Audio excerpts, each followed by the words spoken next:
Ready? And action. Oke, selamat sore Bang Firdaus. Selamat sore. Iya. Firdaus, mungkin sedikit menanggapi terkait kemarin kan berjalannya sidang antara Rasmin dan Hotman yang mungkin bisa dikatakan kemarin cukup kondusif ya Bang, tidak ada keributan. Cuma memang adanya ketegangan gitu di tengah-tengah sidang, tapi sidang itu kembali ditunda karena Bang Hotman ini sakit gitu Bang. Sakit. Gimana mungkin Abang sebagai lawyer dari seorang Rasman Nasution sendiri? Kalau gua kan udah berkali-kali memperingatkan Bang Hotman kan gitu. Kalau bicara sama gua tuh hati-hati kan gitu. Karena jelek-jelek begini kan gue ini cucunya Sultan yang punya Karuhun. Takutnya dia ketulak gitu. Karena berkali-kali dia kan nyindir-nyindir. Terakhir dia nyindir tuh suruh rumah sakit jiwa itu nangkepin gue ya. Seakan-akan menyuruh gue nangkepin gue dan Bang Rasman kan gitu. Tangkap gitu kan. Ini udah ya seakan-akan dia tuh merendahkan banget lah gitu kan. Merendahkan martabat gue kan, harkat dan martabat gue dan Bang Rasman. Tapi lebih ke gue sih kayaknya. Gue bilang hati-hati Bang Hotman, karena gue takutnya lu kena dam gitu. Ingat loh, cucu-cucu Sultan itu dilindungi loh, ya, dilindungi oleh Allah SWT terutamanya. Karena mereka langsung terahnya itu langsung dari ada yang dari Hadramaut, ada yang dari Mekah, ada yang dari Irak gitu kan, Al-Baghdadi. Gitu. Jadi gue selalu bilang, kalau memang kan gini, Hotman Paris ini kan udah keterlaluan banget sebenarnya. Dia pertama-tama yang ngomongin bahwa karena hal sepele gue diumumin kemana-mana bahwa bas gue harus dicabut, ya kan? Gue harus dipecat dari organisasi, gitu kan? Gue harus dipecat dari organisasi. Dicabut udah, dipecat udah, harusnya diem kan? Masih ngoceh-ngoceh lagi terakhir. Tangkap dia, bawa ke rumah sakit jiwa. Kan gue udah bilang, gak usah ngomongin gue Bang Hotman, karena gue udah gak ngomongin urusan itu. Kan gitu, gue udah nasihatin, jangan Bang Hotman, karena gue ini udah gak gue ngapain ngomongin itu, bikin dia viral aja kan gitu. Gue udah sempat bikin video tuh, video sindiran ke dia. Lu kan udah, nih, karena kasus yang mau gue bongkar terkait dengan dugaan pelecehan seksual yang lu lakuin, ya itu baru satu kasus loh. Ada banyak kasus nih, ya kan? Termasuk adalah, kan gue bilang tadi, season 1, season 2, season 3 dia bisa mati nih. Mati berdiri gitu kalau gue buka. Kan gue bilang, gue kalau bekerja itu berdasarkan fakta integritas, kan gitu. Nggak mau katanya-katanya. Gue bilang, udahlah, hanya gara-gara gue mau bongkar kasus lu, yang lu menjolimi wanita, nakut-nakuti wanita ya, agar bisa ditiduri sama lu takut-takuti dan lu lecehkan gitu. Maksud gua udah sampai situ. Gua dipecat udah, ya kan, dari Kongres Indonesia. Dibekukan bas gua udah, gitu loh. Ya udah cukup. Kenapa sih sekarang ngejar-ngejar gua lagi, suruh nangkep rumah sakit jiwa? Tolong rumah sakit jiwa tangkap ini orang gue. Maksud gue ini bukan orang gila gitu loh. Gue ini orang normal yang punya rumah tangga normal dan membiayai istri anak yang normal gitu. Maksud gue gak usah berlebihan lah. Udah cukup kok sampai segitunya gitu loh, rasa ketakutan dia sampai pengen mau ngancurin gue gitu kan. Rasa ketakutannya segitunya gitu. Udah cukup kali dengan provokasi yang dia lakukan ya kan, sehingga MA bergerak membekukan berita acara sumpah gue. Kan udah cukup lah kalau bagi manusia yang waras ya, yang normal ya.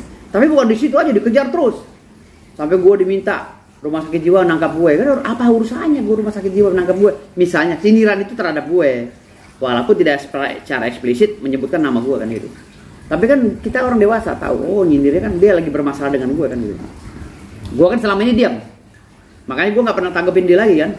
Nah terakhir sidang Bang Rasman tanggal 20 dengan dia, gue kan gak datang. Gue izin sama Bang Rasman, Bang, gue izin karena gue mau ada pencalonan sebagai ketua umum Parvi. Gue melawan Kiku Sumo. Jadi gue gak bisa tinggal karena kan cuma 2 calon. Dari 5 calon yang mencalonkan, yang gugur kan 3. gitu. Yang 2 ini masih ada gitu. Kan nggak mungkin gue ninggalin juga kan. Akhirnya gue ikut, gue izin sama Bang Rasman. Gue nggak ikut. Gue udah lupain semua. Udah berapa minggu ini gue udah mau lupain gitu loh urusan ini. Males kan, ini urusan murahan gitu. Urusan sawah sepetak gitu kan. Tapi yang nggak relevan untuk dibahas gitu. Sampai Mahkamah Agung berguncang-guncang kan gitu. Maksud gue udah ini gitu. Gue udah nasihatin Bang Hotman, nggak usah lalu bahas masalah gue terus, masalah masalah apa. Gue ini lagi bahas masalah batu bara gitu, masalah tambang gitu loh. Gue aja udah males, gue mau ngelupain itu. Masa sekelas lu pengacara internasional masih ngebahas itu? Kayaknya lu nyari panggung banget kan, gue bilang gitu. Akhirnya masih ngeyel kan, ternyata ada video terbaru kan. Dia nyuruh rumah sakit jiwa nangkap gue. Akhirnya dia masuk rumah sakit kan, ditangkap sama dokter gitu. Kan gue bilang, jelek-jelek begini gue kan cucunya Sultan, pasti lu ada dam gitu loh. Udah banyak banget terjadi di keturunan gue, para Sultan. Kalau orang udah begitu membencinya, kita cukup istighfar, dia berbalik ke dia. Untungnya nyawanya gak kecabut. Kalau nyawanya kecabut, coba, udah banyak loh yang nyawanya kecabut. Udah banyak dari silsilah keturunan gue. Kalau orang udah lawan, kita udah diem, lawan masih terus, kecabut nyawanya bisa. Udah banyak banget kejadian itu. Makanya gue selalu bilang, Bang Hotman udahlah, kita ngomongin yang lain aja. Urusan lo sama Bang Rasman silahkan, tarung deh lo berdua, gitu loh. Urusan gue mau nyari duit, gitu loh. Gue nggak mau pusingin ginian. Sebenarnya gue diwawancara wartawan juga, sebenarnya gue udah mau menghindar. Karena gue menghargai lo orang ya. Gue tuh udah nggak mau pusing ngurusan itu. Gue mau fokus nyari duit karena kebutuhan gue besar tiap bulan. Jadi gue nggak ngurusin hal-hal receh ini kan, yang sawahnya sepetak digarap kan Iklim Hakim, diduga ya sama si Hotman, gitu loh. Ngapain gue yang jadi terbebani hanya gara-gara gue mendampingi Bang Rasman, kok gue jadi yang diserang gitu. Jadi kan kalau Hotman Paris itu pengacara internasional, mengerti dong bahwa gue ini hanya kuasa hukum yang bekerja mencoba profesional untuk mendampingi kliennya. Jangan gue yang diserang karena gue nggak identik dengan klien gue, gitu loh. Harusnya gitu. Tapi ya namanya kita semua sama-sama belajar ya. Kita menganut sistem pelajaran andragogik, bukan pedagogik. Jadi kita saling mengajar dan belajar kan gitu. Jadi ya gue anggapnya udahlah, ini mungkin pendewasaan buat Hotman Paris, biar dia ke depan lebih dewasa lagi gitu kan, nggak kayak bocah. Masih untung tuh nyawanya nggak hilang. Biasanya ya kalau dari leluhur gue itu kalau udah begitu biasa nyawanya hilang. Biasanya gitu loh. Biasa. Tapi masih untung dia masih mungkin teguran dari Allah SWT gitu. Bang, banyak yang mempertanyakan kemarin abang kenapa nggak hadir sidang. Sedikit mempertegas saja bang, apakah memang karena abang masih menjadi kuasanya Bang Rasman? Masih. Tadi pagi juga teleponan nunggu Bang Rasman tentang persiapan masih. Jadi cuman gue lebih soft aja sekarang gitu, nggak kayak kemarin. Agak lebih soft aja, lebih fokus ke urusan gue yang lain gitu, karena kan gue banyak kerjaan juga. Ada persidangan gue juga yang telantar kan gitu. Jadi ada beberapa kasus gue juga di beberapa pengadilan yang kalau gue nggak urus, tim gue telantar gitu kan. Gitu. Bang, ini kan yang baru juga kemarin ada tim kuasa hukum baru yaitu Bang Herwanto yang ikut juga gabung. Gue nggak ikut gue nggak ikut campur kalau itu. Kalau Herwanto kan kontras sama gue, anaknya songong. Herwanto tuh anaknya songong gitu, bocah baru kemarin tapi songong gitu. Jadi gue nggak tanggepin itu.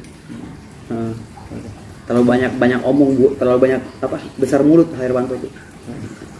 Bang, mengenai apa namanya, kan banyak juga bilang katanya izin bas abang sudah dicabut, abang sudah nggak bersidang. Mungkin gimana bang menanggapi? Gue sidang kemarin sidang. Jadi kalau izin bas dicabut itu hanya nggak boleh mewakili klien aja di persidangan.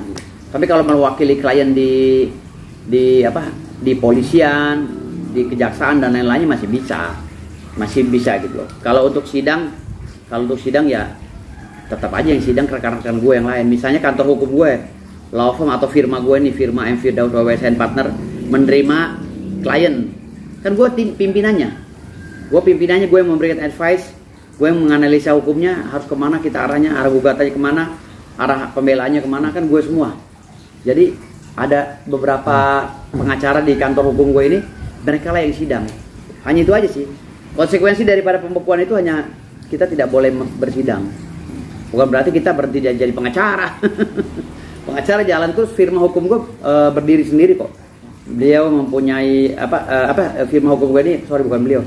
firma hukum gue ini adalah perseroan, sejajar dengan perseroan perusahaan hukum. Jadi di situ ada karyawan-karyawannya, ada manajer, ada apa segala itu, yang ada pengacara yang siap mendampingi klien-klien gue ketika ada permasalahan.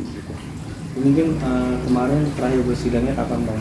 Terakhir tanggal 18 Februari 2025 gue sidang. Alhamdulillah setelah itu ya gue mematahkan bahasa Hotman Paris lagi aja gitu.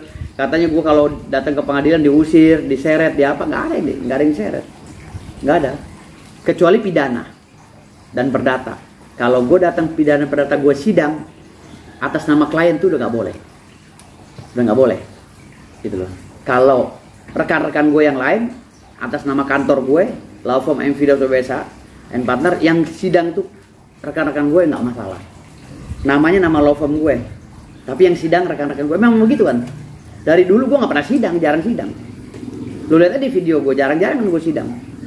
Memang gue leader gitu, leader. Jadi lo sidang di sono deh, lo pergi ke Kalimantan, lo sidang sana. Ntar materinya apa kita kupas bareng-bareng, kita ini apa nih, ini apa kita lakukan, tindakan apa kan? Gue yang memberikan masukan, mereka juga memberikan masukan. Kan kita sama-sama belajar dan mengajar. Jadi andragogik yang kita jalanin. Jadi nggak ada kaitannya dengan pembekuan gue. Jadi kantor hukum gue tetap jalan sekarang. Bang, tanggal 27 ini kan ada sidang lanjutan ya antara Rasman dan juga Hotman. Mungkin kiranya dari Abang apakah akan ikut hadir juga? Gue nggak hadir. Gue nggak akan hadir karena gue hadir juga buat apa? Kan gue udah dibekuin. Gitu. Paling gue memberikan bantahan-bantahan dan sanggahan di media sosial untuk melawan si Hotman Paris kan gitu. Tapi kalau untuk sidang kan gue bilang gue profesional, gue nggak mau menyakiti Mahkamah Agung. Gue juga menghargai mereka, kan nggak boleh juga kita membangkang kan gitu. Apalagi kita ada masalah yang kemarin itu kan. Terlebih gue udah minta maaf sama Mahkamah Agung, sama Pengadilan Tinggi, sama Kongres Advokat Indonesia ya. Kan ini sedang bergulir semua. Jadi gue nggak mau yang ngeyel-ngeyel lah, ngapain gitu loh. Jadi kalau gue nggak boleh sidang, ya ngapain? Gue juga akan bilang Bang Rasman, gue nggak akan mau sidang, gitu loh. Gue akan nggak mau hadir di persidangan, karena kan gue nggak punya bas. Gitu. Gue akan beralasan sama Bang Rasman, Bang, gue nggak ikut sidang karena gue nggak punya bas. Gitu aja udah. Tapi sejauh ini mungkin dari MA ataupun Pengadilan Tinggi itu kemarin kan Abang juga sempat menyurati ya permintaan maaf juga. Apakah sudah ada respon dari dua lembaga ini, Bang? Kalau itu masih berjalan ya, respon-responnya alhamdulillah baik, beliau-beliau juga baik. Kebetulan kan gue keluarga besar Mahkamah Agung juga kan, om-om gue juga di sana, om gue, tante gue kan di sana juga, ada yang Hakim Agung juga kan gitu. Jadi mantan Hakim Agung juga ada kan, jadi gue nggak terlalu pusing lah kalau untuk urusan MA.